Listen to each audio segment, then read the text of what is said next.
First Contact Protocol. The massive Zephyrian warship Divine Authority slid through space like a silver blade cutting through black silk. Ambassador Veltar stood on the command bridge, his 6 arms folded behind his back as he watched the blue-green planet grow larger on the view screen. This was routine work for him. Another primitive world, another species to bring under the Empire's protection. "Sir, we are receiving transmissions from the planet," reported Navigation Officer Kess, her tentacles dancing over the control panel. "They appear to know we are here." Veltar's mandibles clicked in amusement. Of course they do. Primitive species always notice when their betters arrive. "What are they saying?" "They are requesting..." "Dialogue, sir. They wish to speak with our leader." The bridge crew exchanged glances and quiet chuckles rippled through the air. Veltar had seen this before. Young species always believed they could negotiate. They did not understand that negotiation required equals, and there were no equals to the Zephyrian Empire. "Very well," Veltar said, smoothing his ceremonial robes. "We shall educate them properly. Open a channel." The view screen shimmered and changed. Instead of the planet below, it now showed a strange creature sitting behind a metal desk. The being had only 2 arms, 2 legs, and pale pink skin. Its eyes were small and round, and thin hair covered the top of its head. Most disturbing of all, it had only 1 head. "Greetings," the creature said in accented but understandable Galactic Standard. "I am Admiral Sarah Chen, representing the United Earth Government. We welcome you to our solar system." Veltar studied the primitive being. It showed no fear, which was unusual. Most species trembled when they first saw a Zephyrian's true form. This human sat calmly, as if meeting galactic powers was something it did every day. "I am Ambassador Veltar of the Zephyrian Empire," he announced, his voice carrying the authority of 800 worlds. "I bring greetings from Emperor Zaxxon the Eternal, ruler of 847 star systems and protector of 6 trillion beings." "That's quite impressive," Admiral Chen replied. "We look forward to learning about your civilization. Perhaps we can establish trade relations." The bridge crew burst into open laughter. Veltar raised 1 hand for silence. These primitives truly did not understand their situation. "Admiral Chen," Veltar began using his most patient voice, "you misunderstand our purpose here. We have not come to trade. We have come to welcome Earth into the Empire. Your world will be placed under our protection, and your people will enjoy the benefits of Imperial citizenship." Admiral Chen's expression did not change. "I see, and if we prefer to remain independent?" "Independence is an illusion, Admiral. In this galaxy you are either protected or you are prey. There are dangers among the stars that your people cannot imagine. Pirates, raiders, hostile alien species. Only under Imperial protection can your world be truly safe." "We appreciate your concern," Admiral Chen said, "but humanity has decided to chart its own course among the stars. We respectfully decline your offer." Veltar's mandibles clicked again, but this time in surprise rather than amusement. In his 3 centuries of diplomatic service, no species had ever refused Imperial protection on first contact. They usually begged for it. "Admiral, perhaps you do not understand what I am offering. Imperial citizenship brings advanced technology, medical knowledge, and access to galactic trade networks. Your people would benefit greatly." "We understand completely," Admiral Chen replied. "But we also understand that what you call protection, we call subjugation. Humanity values its freedom above all else." Senior war leader Thane, who had been standing silently beside Veltar, stepped forward. His scarred carapace and multiple weapon harnesses marked him as a veteran of countless campaigns. "Ambassador," Thane growled, "perhaps the primitive needs a demonstration of Imperial power." Admiral Chen's eyes shifted to Thane. For the first time, her expression showed something other than calm politeness. Her lips curved into what humans apparently called a smile, but there was no warmth in it. "War leader," she said, somehow knowing Thane's rank without being told. "I hope that will not be necessary. We prefer peaceful solutions." Veltar studied the human more carefully. Most primitives would have panicked at Thane's appearance. The war leader's reputation was known across the galaxy, yet this Admiral Chen seemed almost amused. "Admiral," Veltar said, "I will be direct. The Empire has standard procedures for worlds that refuse protection. We give you 1 rotation of your planet to reconsider. If you maintain your refusal, we will be forced to implement pacification protocols." "Pacification protocols," Admiral Chen repeated slowly, You mean conquest. We prefer the term protective integration, Veltar corrected. Your people will be relocated to suitable worlds where they can live safely under Imperial guidance. Your planet will be administered by competent Imperial officials. Admiral Chen was quiet for a long moment. When she spoke again, her voice carried a new tone that made several bridge officers step back unconsciously. Ambassador Veltar, I want to be very clear about something. Humanity appreciates that you came here first to talk. That shows wisdom and restraint. But I need you to understand our position as well. She leaned forward in her chair and her small eyes seemed to grow colder. We are not the primitive species you believe us to be. We have been watching your empire for quite some time. We know about your expansion patterns, your military capabilities, and your standard conquest procedures. We also know that you typically encounter species that have never developed serious military technology. Veltar felt a chill run down his spine. How could primitives know such things? We have seen what happens to worlds that resist the Empire, Admiral Chen continued. We have seen the orbital bombardments, the forced relocations, the cultural destruction. We have also seen what happens to species that surrender. They become slaves with fancy titles. The Empire brings order and prosperity, Veltar protested, but his voice lacked its earlier confidence. The Empire brings chains, Admiral Chen replied firmly. Pretty chains perhaps, but chains nonetheless. And humanity will not wear chains. She stood up from her chair and walked closer to the camera. Her image filled the screen, and Veltar could see something in her eyes that he had never seen in a primitive species before. It was not fear and it was not anger. It was certainty. Ambassador, I am going to give you some advice. The same advice we gave to the last 3 species that tried to conquer us. Take your ships and leave our system. Do not come back with threats or ultimatums. Find some other species to add to your collection. And if we refuse? Thane snarled. Admiral Chen's smile returned, and this time it was genuinely frightening. Then you will learn why humanity survived long enough to reach the stars in the first place. You will learn why we are the only species in our system's history to completely dominate our homeworld. You will learn why we call ourselves the apex predators of Earth. She walked back to her desk and sat down. Ambassador Veltar, I respect that you came here in peace first. I respect that you offered negotiation before violence. That shows honor, and humanity values honor. But understand this clearly. We are giving you one chance to leave peacefully. This is not a negotiation. This is not a request. This is a warning. The transmission ended, leaving the bridge in stunned silence. Veltar stared at the empty screen for a long moment. In 800 years of Imperial expansion, no primitive species had ever spoken to them this way. It was impossible. It was unthinkable, sir, Officer Kess asked quietly. What are your orders? Veltar straightened his robes and tried to reclaim his dignity. Prepare the standard pacification fleet. We will show these humans the price of defying the Empire. But as he gave the orders, Veltar could not shake the memory of Admiral Chen's cold smile. For the first time in his long career, he wondered if they were making a terrible mistake. The Swarm Awakens Fleet Admiral Crick studied the tactical display from the bridge of his flagship Imperial Judgment. 200 Zephyrian warships hung in space around him, their hulls gleaming with the authority of the Empire. It was more firepower than most species had ever seen in one place, more than enough to crush any resistance these humans might offer.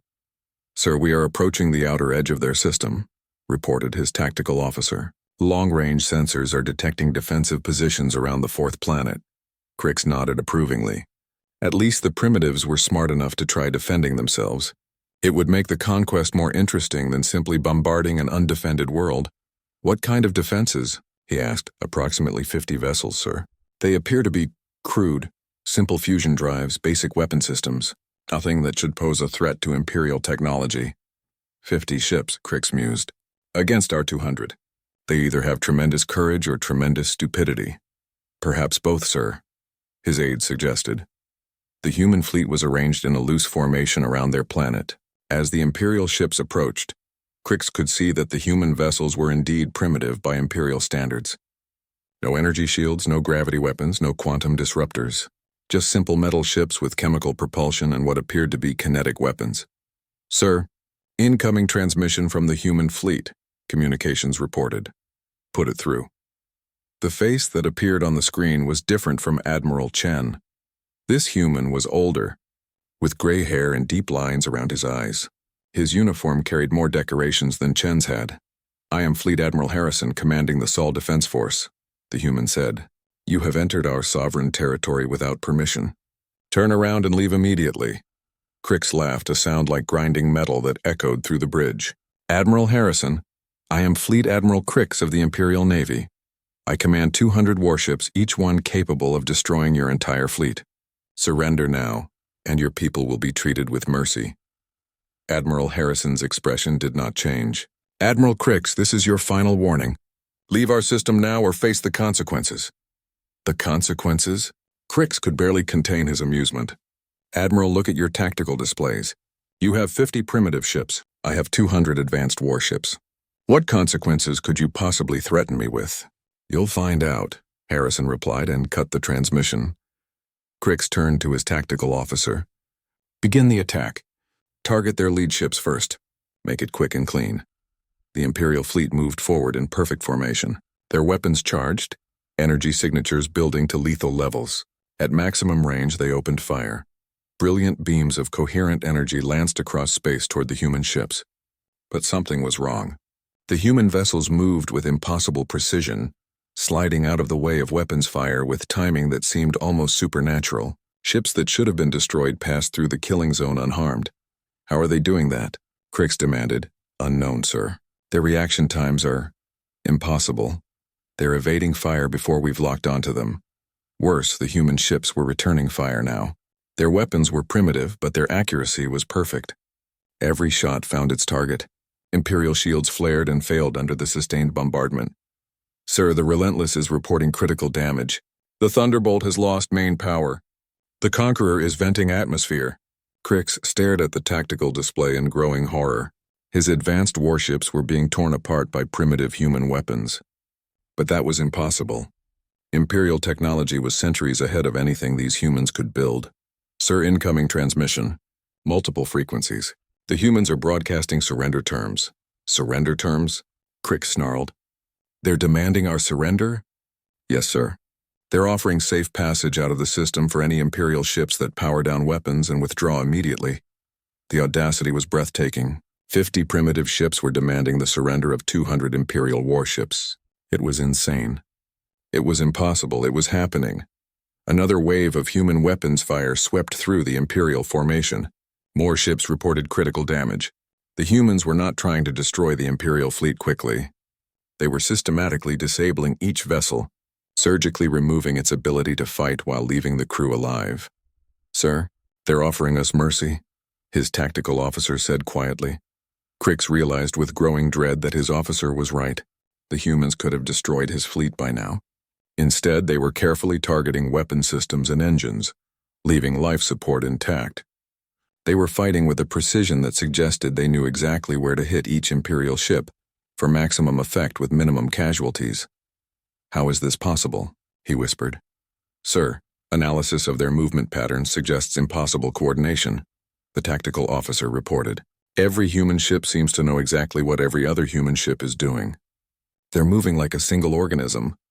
More Imperial ships fell to the precise human fire. The flagship shuddered as human weapons found their mark. Warning lights flashed across the bridge as systems failed one by one. Sir, we're receiving damage reports from across the fleet. 70% of our ships are combat ineffective. The humans are requesting our formal surrender. Crix looked at the tactical display one more time. His mighty fleet, the pride of the Empire, had been reduced to wreckage in less than an hour. By primitives. By 50 small ships that shouldn't have been able to damage a single Imperial vessel. Sir, his aide asked quietly. Another barrage of human fire swept through the fleet. This time they targeted the command ship specifically. The bridge shook violently as multiple impacts hammered the flagship. Sir, if we don't surrender soon, they may change their minds about keeping us alive, the tactical officer said. Crix closed his eyes. In 3 centuries of service, he had never lost a battle.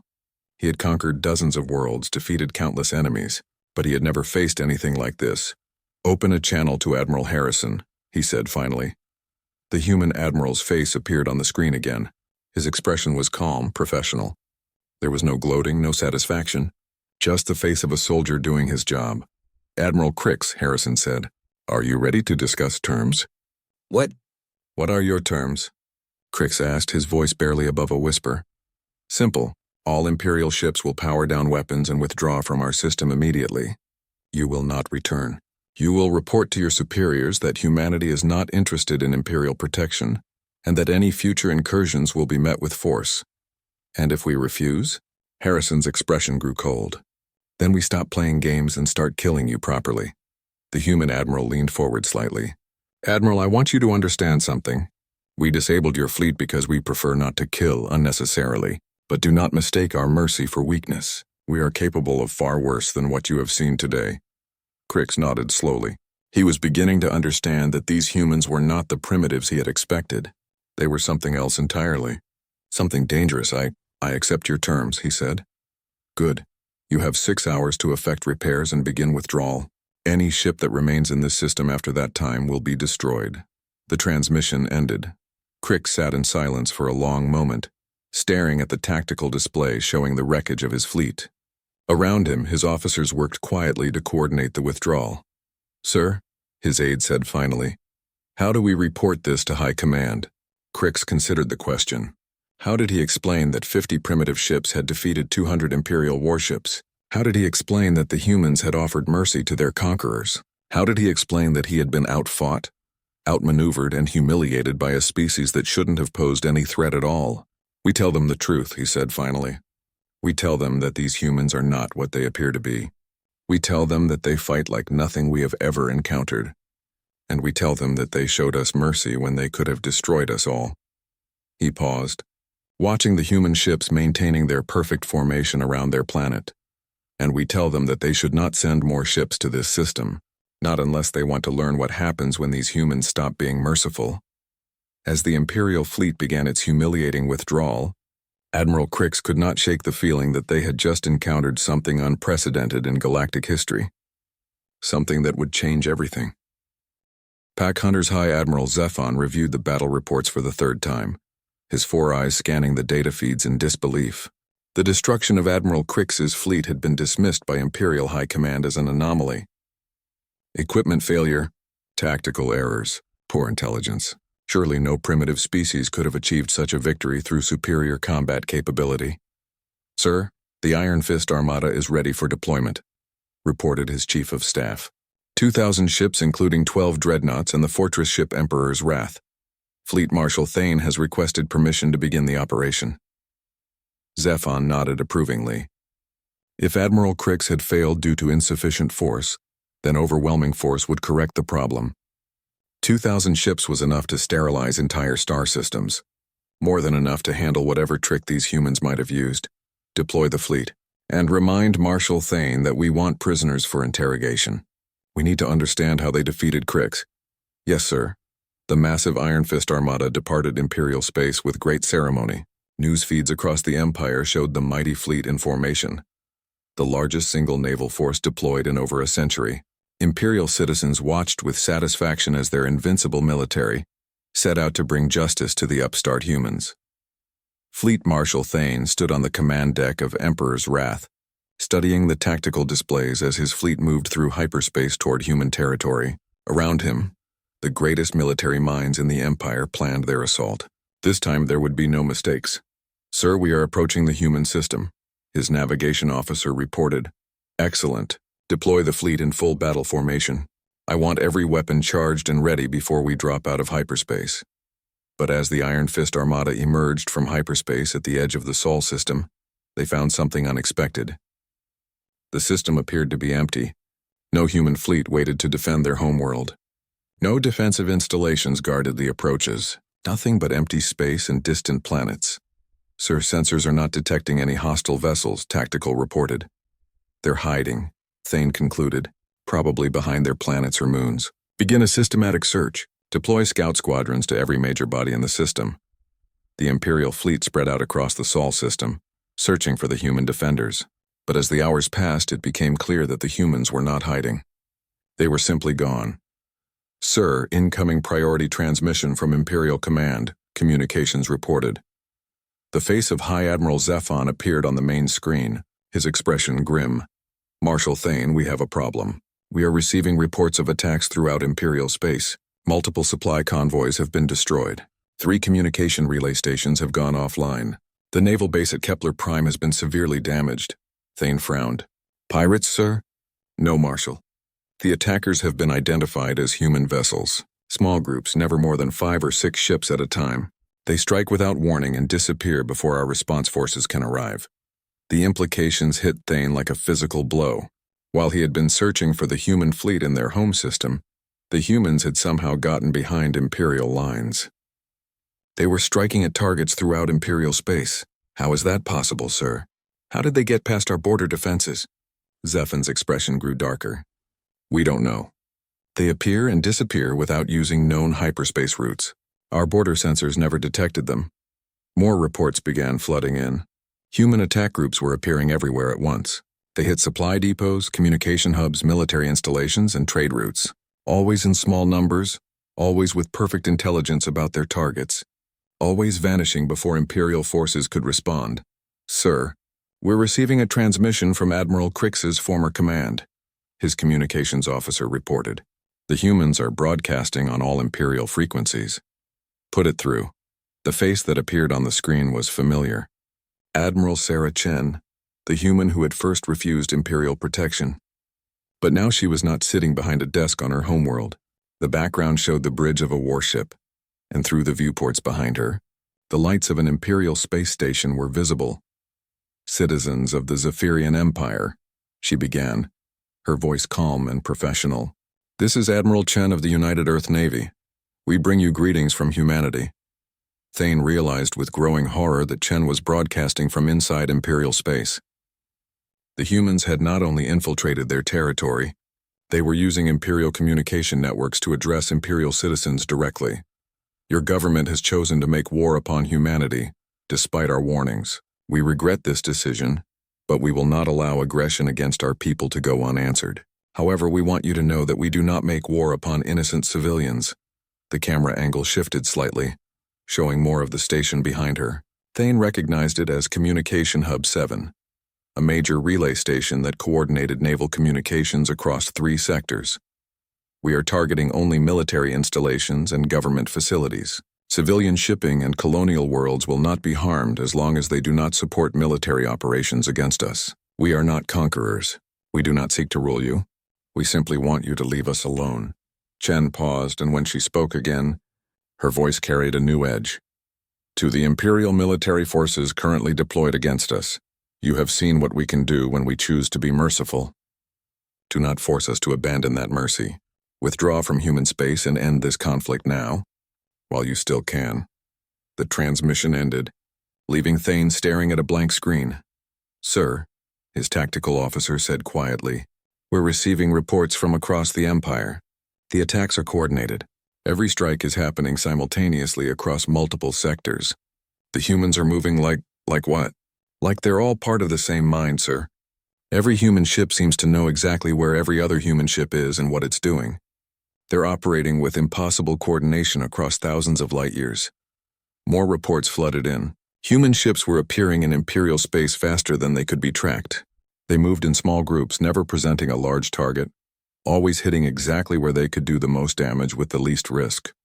Worse, they were broadcasting captured Imperial communications, secret military orders, classified tactical plans, personal messages between Imperial officers. Somehow the humans had gained access to the Empire's most secure networks. Sir, Priority 1 transmission from the Imperial Core. Communications reported urgently. High Admiral Zephin appeared on screen again, but this time his composure was cracking. Marshal Thane, you must return to Imperial space immediately. The humans are everywhere. They're striking dozens of targets simultaneously. Our communication networks are compromised, our supply lines are in chaos, and our border defenses are useless against their infiltration tactics. Sir, how many human ships are we facing? We don't know. They appear in small groups, strike their targets, and vanish. We estimate at least several hundred vessels, but they could be the same ships appearing in multiple locations. Their movement capabilities are beyond our current understanding. Thane looked out at his massive fleet, spread across the human solar system, searching for an enemy that was not there. 2,000 Imperial warships, the pride of the Empire's navy, had been effectively neutralized by an enemy that refused to fight them directly. Sir, what are your orders? Return to Imperial space immediately. We need every ship we can get to defend our core systems. The humans they're not fighting like any species we've encountered before. They're not trying to conquer territory or destroy our fleets. They're systematically destroying our ability to wage war. Another transmission came through from Admiral Chen. This time, the background showed what appeared to be an Imperial supply depot. Marshal Thane, we know you're listening. Your fleet is impressive, but it's also irrelevant. While you search for us in empty space, we are dismantling your war machine piece by piece. We warned your people to leave us alone. They chose war instead. She stepped closer to the camera and her expression grew cold. We studied you for decades before making contact. We learned your tactics, your strategies, your weaknesses. We know how your military thinks, how your supply chains work, how your communication networks operate. You came to conquer a primitive species. Instead, you have awakened something you cannot understand and cannot defeat with conventional tactics. The transmission cut to show images from across Imperial space. Supply convoys burning, communication stations dark, military bases under attack. In every case, small groups of human ships struck with surgical precision and vanished before help could arrive. This is what total war looks like, Marshal. Not glorious fleet battles or heroic last stands. This is the systematic destruction of an enemy's ability to fight. We are very good at it. We have been practicing on each other for thousands of years. Chen's image returned to the screen. End this now, Marshal Thane. Withdraw your forces and convince your government to seek peace. Because what you have seen so far is us being gentle. If you force us to abandon restraint, you will learn why humanity survived long enough to reach the stars. The transmission ended. Thane stood in silence, staring out at the empty space around his useless fleet. For the first time in his long military, the nature of War Emperor Zaxxon, the Eternal, stood before the great tactical display in the Imperial War Room, his ancient form trembling with rage. The holographic map showed the current state of the Empire, and what he saw filled him with a fury that had not burned in his chest for centuries. Red markers indicated systems under attack. Yellow markers showed systems with compromised communications. Orange markers indicated supply disruptions. Nearly half the Empire's territory was marked with the colors of chaos. Explain this to me again, he said, his voice carrying the menace of absolute power. How has a single primitive world brought my empire to its knees? Grand Admiral Voss, the highest-ranking military officer in the Empire, shifted uncomfortably. Your Majesty, the humans are not fighting conventionally. They refuse to engage our main fleets in battle. Instead, they strike at infrastructure targets throughout Imperial space. With how many ships? We don't know, Majesty. They appear in small groups, never more than a dozen vessels at a time. But these groups are appearing simultaneously across thousands of light-years of Imperial space. Emperor Zaxxon's four arms gestured angrily at the display. I have 50,000 warships under arms. How can a few dozen primitive vessels paralyze an entire galactic empire? Majesty, analysis suggests they are using some form of instantaneous communication and coordination that we do not understand. Every human ship seems to be in constant contact with every other human ship, regardless of distance. The Emperor turned to study the latest reports. Human forces had struck 17 targets in the past day alone. Military shipyards, communication relays, supply depots, training facilities. Each attack was precise, coordinated, and devastating. The humans knew exactly where to hit for maximum impact. Majesty, there is something else, Grand Admiral Voss said reluctantly. Intelligence reports suggest the humans have been watching us for much longer than we realized. Decades, possibly centuries. They seem to know our protocols, our tactics, even our classified military procedures. Impossible. We only detected their radio signals 5 years ago. Yes, Majesty, but it appears they were detecting ours much earlier. They have been studying us while hiding their own capabilities. A new report flashed on the display. Another supply convoy destroyed. This time only 3 systems from the Imperial core itself. The humans were getting bolder, striking deeper into Imperial territory. Majesty, we must mobilize everything, urged War Marshal Keth, commander of the Imperial Guard. Deploy the full war fleet. 50,000 ships, trillion-being army, everything we have. Show them the true might of the Empire. Emperor Zaxxon considered this. It was true that he had not yet committed his full strength. Perhaps it was time to show these upstart humans what real power looked like. Very well. Issue the order. Full mobilization. Every ship, every soldier, every weapon in the Imperial arsenal. We will crush these humans once and for all. The mobilization order went out across the Empire. From every system, every base, every installation, Imperial forces began converging on the core worlds. It was the largest military deployment in Imperial history. 50,000 warships supported by 10 million support vessels, carrying over 1 trillion soldiers. The humans' response was swift and terrifying. They did not mass their own fleets to meet the Imperial Armada. Instead, they unleashed something the Empire had never experienced: total warfare. Human ships began appearing throughout Imperial space, but now they were not just targeting military installations. They struck at everything that supported the Imperial war effort. Power plants that supplied military bases, factories that produced military equipment, transportation networks that moved supplies, communication systems that coordinated military operations. Worse, they began broadcasting continuously on all Imperial frequencies. Not propaganda or threats, but captured Imperial communications, secret orders from high command, personal messages between officers, classified technical specifications. Everything the Empire had thought secure was laid bare for all to see.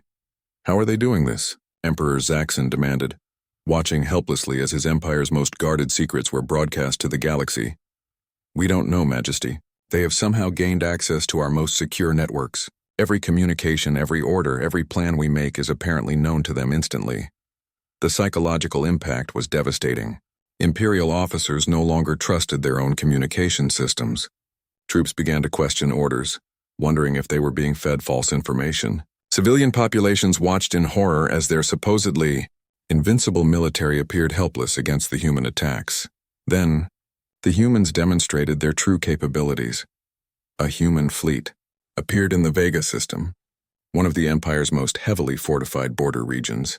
But instead of engaging the massive defensive fleet stationed there, they did something impossible. They broadcast a message that contained complete technical specifications for every Imperial ship in the system: weapons capabilities, shield frequencies, engine outputs, structural weak points, everything. They know our ships better than we do, Grand Admiral Voss reported in a shaking voice. They have detailed technical data on every vessel in our fleet. They know exactly how to defeat each one. The broadcast continued with tactical analysis of Imperial fleet formations, predicted responses to various scenarios, and detailed plans for neutralizing every ship in the system. It was like listening to Imperial strategists planning their own defeat. But the worst part was what came next. Admiral Chen appeared on the broadcast, speaking directly to the Imperial crews. "Soldiers of the Zephyrian Empire," she said, her voice calm and professional. "We know you are brave warriors fighting for what you believe in. We respect your courage and your dedication to your people, but your leaders have made a terrible mistake." The camera pulled back to show her standing on the bridge of a human ship. Through the viewports behind her, the lights of the Vega system's defensive platforms were visible. "We did not want this war. We offered peace. We offered friendship. Your leaders chose conquest instead. Now you find yourselves fighting an enemy that knows your every move before you make it, that strikes from the shadows and vanishes like ghosts, that turns your own technology against you." She stepped closer to the camera. "We are not trying to conquer your empire. We are not trying to rule your people. We are simply trying to make it impossible for you to threaten us, and we are very good at what we do." The transmission shifted to show tactical displays of the Vega system. Every Imperial ship was highlighted with detailed analysis of its capabilities and vulnerabilities. It was like looking at a dissection of their own fleet. "Your commanders are planning to engage us in a decisive battle. They believe their superior numbers will overwhelm our small fleet. They are wrong. We know exactly what they plan to do, and we know exactly how to counter it." The tactical display showed projected battle scenarios. In every simulation, the Imperial fleet was systematically destroyed with minimal human losses. "This is not courage, Imperial warriors. This is suicide. Your leaders are sending you to die for their pride." Admiral Chen's image returned to the screen. "We are offering you one final chance to avoid senseless slaughter. Power down your weapons and withdraw from this system. Return to your families. Tell your leaders that humanity does not wish to destroy the Empire, but we will if forced to do so. And if we refuse?" Came a transmission from the Imperial fleet commander. Chen's expression grew cold. "Then you will learn the difference between fighting for survival and fighting for conquest. You will learn why humanity calls itself the apex predator of Earth, and you will learn why we warned you to run." The transmission ended. Emperor Zaxxon stared at the tactical display showing the Vega system. His most powerful defensive fleet was frozen in place, knowing that any move they made had already been anticipated and countered by the humans. "Majesty," Grand Admiral Voss said quietly, "perhaps we should consider the human terms." "Never!" Zaxxon roared. "I am Emperor of 800 worlds. I will not bow to a single primitive planet." But as he watched the display, more red markers appeared across Imperial space. Human attacks were intensifying, striking at targets throughout the Empire with impossible coordination and precision. For the first time in his 1,000-year reign, Emperor Zaxxon the Eternal began to understand that he might have awakened something beyond his power to control. "Majesty," his aide said urgently, "we're receiving reports from the core worlds. Human ships have been detected in our home system." The Emperor's blood ran cold. If the humans could reach the core worlds themselves, then nowhere in the Empire was safe. "How many ships?" "Unknown, Majesty. They appear and disappear too quickly to track. But they're broadcasting a message for you personally." Emperor Zaxxon straightened his robes and tried to maintain his dignity. "Put it through." Admiral Chen appeared on the screen one final time. Behind her, the unmistakable silhouette of the Imperial capital world was visible through the viewport. "Emperor Zaxxon," she said simply, "this war ends now." Lessons in humility. The Imperial Palace had never felt so small to Emperor Zaxxon as it did now. Through the massive crystal windows of his throne room, he could see the human fleet hanging in orbit around his capital world, like dark stars against the void. They had appeared without warning, bypassing every defense, every sensor network, every early warning system the Empire possessed. 50 human ships surrounded the planet that had ruled 800 worlds for 1,000 years. "Your Majesty," Grand Admiral Voss said quietly, "the humans are requesting immediate surrender of all Imperial forces throughout the galaxy. They are also demanding your personal presence at a formal surrender ceremony." Emperor Zaxxon stared out at the alien vessels. Each one was smaller than his flagship, but he now understood that size meant nothing to these creatures. They had brought his entire empire to its knees with ships that looked primitive compared to Imperial technology. "What are their terms?" he asked, his voice barely above a whisper. "Complete cessation of hostilities, withdrawal of all Imperial forces from human space, recognition of human territorial sovereignty, and—" Voss hesitated. "And massive reparations, Majesty. They want compensation for every ship destroyed, every facility damaged, every life lost in this conflict." The Emperor closed his 4 eyes. In his 1,000 years of rule, he had never faced defeat. The very concept was alien to him. Yet here he sat in his own palace, surrounded by enemy ships being dictated terms by creatures he had dismissed as primitives. A new voice spoke from behind him. "Your Majesty, perhaps we should consider the alternative." Zaxxon turned to see Admiral Chen materializing in his throne room. Not on a view screen, not as a hologram, but physically present. She wore a simple naval uniform and carried no visible weapons. Yet her presence filled the vast chamber with quiet authority. "How did you get in here?" Voss demanded, reaching for his sidearm. "Admiral," Chen said calmly, "I wouldn't do that if I were you. My security detail is already in position throughout the palace. Your guards are unharmed but temporarily unable to respond." She walked forward until she stood before the throne, looking up at the Emperor with those small, cold human eyes. "Your Majesty, I apologize for the unconventional entrance, but I felt it was important for us to speak face-to-face before the formal surrender ceremony." "Surrender ceremony," Zaxxon repeated bitterly. "You truly believe you have won? Your Majesty, we won this war before it began. The moment your people chose conquest over diplomacy, the outcome was decided. We simply allowed you to discover it at your own pace." Chen gestured toward the windows where her ships waited in perfect formation. "Do you see those vessels, Majesty? Each one contains a crew that has been training for this moment their entire lives. Not training to conquer, not training to rule, but training to end conflicts so decisively that they never happen again." She turned back to face him.